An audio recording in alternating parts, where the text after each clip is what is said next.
નમસ્કાર, આપ જોઈ રહ્યા છો સ્પાર્ક ટુડે ન્યૂઝ. દાહોદમાં T20 વર્લ્ડ કપની ભારતની જીતનો જશ્ન મનાવવામાં આવ્યો. ક્રિકેટ મેદાનમાં ભારતીય સિંહોએ એવી ગર્જના કરી કે ન્યૂઝીલેન્ડની ટીમ ટાસના પત્તાની જેમ વેરવિખેર થઈ ગઈ.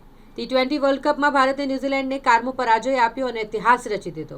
આ જીતનો જશ્ન આખા દેશમાં મનાવવામાં આવ્યો. દાહોદના પાલિકા ચોક ખાતે જે નજારો જોવા મળ્યો તે ખરેખર અદ્ભુત હતો.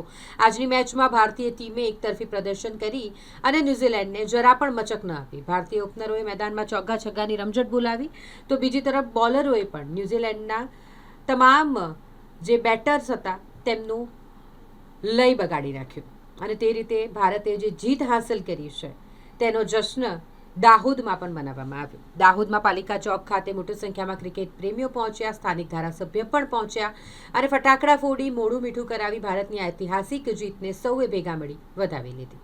આજે ભારત ન્યુઝીલેન્ડની વચ્ચે જે ઐતિહાસિક final match Narendra Modi stadium ખાતે અમદાવાદ ખાતે રમાઈ, એ મેચમાં આપણે જોઈએ કે ભારતની ટીમે જે રીતે વિજય પ્રાપ્ત કર્યો, એક તરફી વિજય પ્રાપ્ત કર્યો, એ રીતે આપણે જોવા જઈએ તો ખૂબ આનંદ પૂરા દેશમાં, અને આજે અમદાવાદ ખાતે પણ પૂરા દેશમાં આપણા દેશના તમામ નેતાઓ પણ નરેન્દ્ર મોદી સ્ટેડિયમમાં ઉપસ્થિત રહ્યા હતા. દાહોદ ખાતે પણ દાહોદના રાષ્ટ્રપ્રેમીઓએ ખૂબ આનંદ મંગલથી ભારતની મેચ લાઈવ નિહાળી હતી અને જે રીતે ભારતે એક ટીમની વિજેતા છે, ભારત દેશની વિજેતા થઈ છે, અને એ જ રીતે ભાજપા નરેન્દ્ર મોદીની આગેવાની ભારત પણ જીતી રહ્યું છે.